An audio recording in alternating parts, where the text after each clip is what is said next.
C'est une longue histoire qui a commencé il y a à peu près 6 ou 7 ans sur les réseaux mixtes technologiques, donc les RMT, et qui s'est poursuivi par les CASDAR.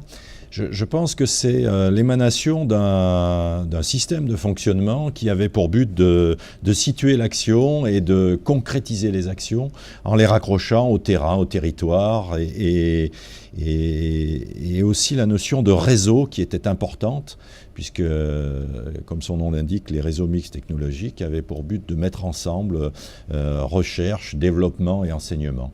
Et c'est un petit peu la même thématique sur les CASDAR, avec des situations qui sont d'actualité et qui représentent des enjeux pour l'agriculture en général.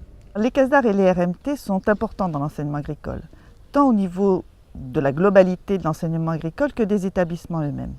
Au point de vue du système enseignement agricole, il positionne effectivement cet enseignement agricole comme un acteur majeur de soutien aux politiques publiques menées par le ministère de l'enseignement, enfin, le ministère de l'Agriculture. Par ailleurs, ils permettent aussi de mettre en œuvre finalement les 5 missions de cet enseignement agricole qui sont définies par la loi. Et en même temps, c'est aussi un espace dans lequel des acteurs divers, issus à la fois de l'enseignement technique, de l'enseignement supérieur, de la recherche, peuvent collaborer. Pour les établissements, c'est aussi la possibilité effectivement d'assurer leur lien au territoire à travers des projets qui sont définis à différents niveaux. Les productions qui sont issues de ces CASDAR et de ces RMT sont de nature diverse dans leur utilisation, en particulier pour l'enseignement. En effet, on va y trouver la production, la capitalisation de données scientifiques et techniques, qui seront par exemple des publications, des références, des outils, des fiches qui peuvent être remobilisées par l'enseignement, mais pas directement.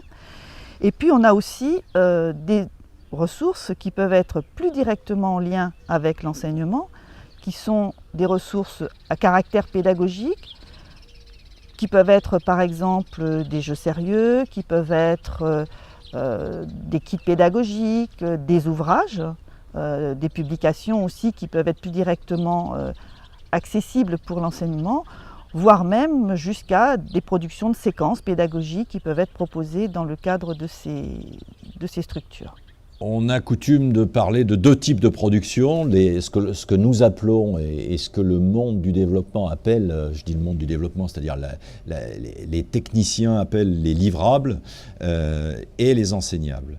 Et une des conclusions du rapport sur la mise en place des réseaux mixtes technologiques, c'est le fait que ce n'est pas la même chose, que ce n'est pas les mêmes destinations et que ce n'est pas aux mêmes destinataires non plus.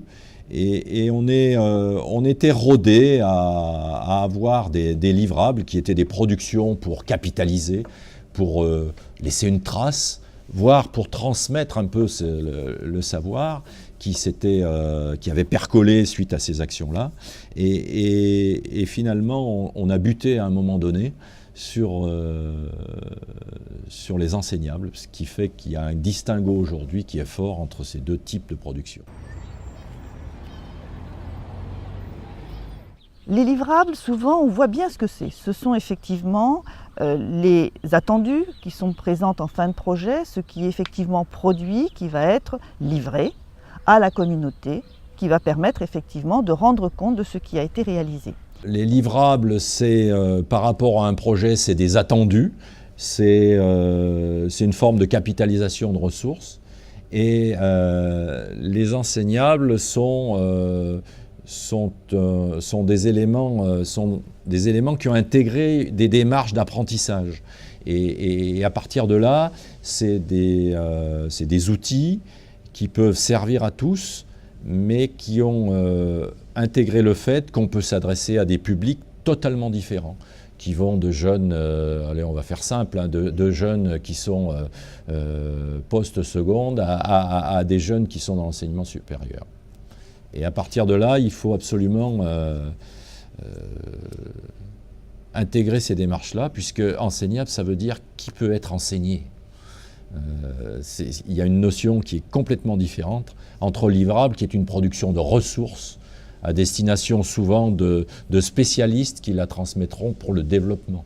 Et là, qui peut être enseigné, ça intègre les démarches citoyennes, humaines, techniques, quand on est l'enseignement technique, et fondamentales.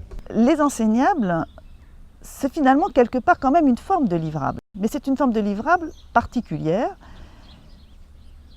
À la base, on pourrait penser qu'il s'agit simplement d'éléments qui peuvent être enseignés. Mais le qui peuvent être enseignés pourrait laisser entendre qu'ils soient prêts à l'emploi. Or, ce n'est pas ça l'objectif.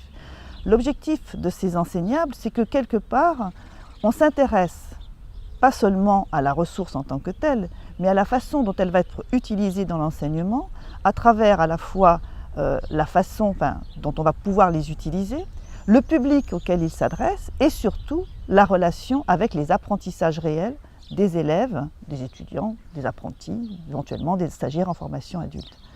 Donc les enseignables, ce n'est pas simplement de la ressource brute, mais c'est bien la réflexion que l'on doit mener pédagogiquement pour que ces ressources puissent être utilisées effectivement dans l'enseignement. On a toujours besoin de livrables, mais on a fortement besoin d'enseignables. Il est important de concevoir ensemble les livrables et les enseignables. Pourquoi? Parce qu'il faut se préoccuper dans les productions de ces ressources, les questions qui vont se poser en termes d'enseignement dès lors que ces ressources doivent servir l'enseignement.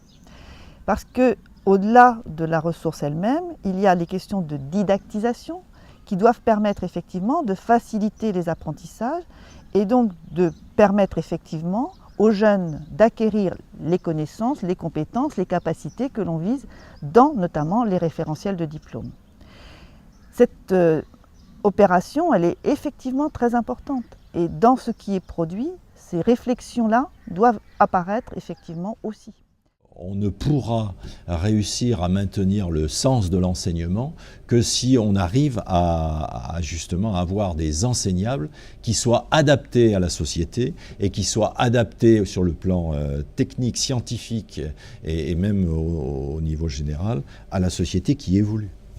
Et c'est ça qui fait la grosse différence. Dans les types de ressources qui sont produites finalement pour l'enseignement, moi je pense qu'on pourrait considérer qu'il y a deux pôles.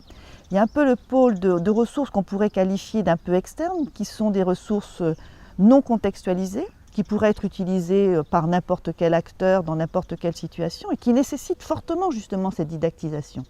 C'est-à-dire qui nécessitent que l'enseignant s'approprie la ressource et la mette en œuvre de façon réfléchie à partir de ce qui est proposé.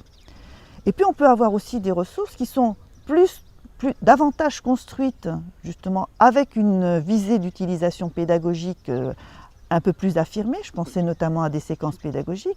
Mais là, pour le coup, il est aussi important que l'enseignant qui va reprendre ces ressources ait une manière de réflexivité, de réflexion sur ce que ça produit en termes d'apprentissage des jeunes, de telle sorte effectivement que ce ne soit pas simplement j'utilise une ressource, mais j'utilise une ressource pour que cette ressource-là, elle favorise effectivement l'apprentissage que je recherche. Quand les groupes travaillent dans les RMT, je ne suis pas très sûre qu'ils mesurent véritablement toujours la distinction entre ces deux pôles de ressources que j'ai évoqués. C'est-à-dire le fait que certaines ressources produites ne sont pas inscrites dans un contexte et qu'il va falloir les contextualiser, par exemple. Ça, je ne suis pas toujours sûre que ça se fasse. Et que le risque de ne pas contextualiser fait qu'effectivement, l'apprentissage peut ne pas se faire derrière. Et donc, penser évidemment la finalité d'apprentissage, c'est important, mais voir aussi jusqu'où va la production, la ressource, par rapport à cette mise en œuvre, en fait, de l'enseignement. Jusqu'où ça va? Est-ce qu'on est déjà dans quelque chose effectivement de contextualisé, de relatif à une approche particulière dans un référentiel, dans un diplôme, etc. Ou bien est-ce qu'on est dans quelque chose qui est au contraire plus large et qu'il faudra davantage travailler en termes de pédagogie?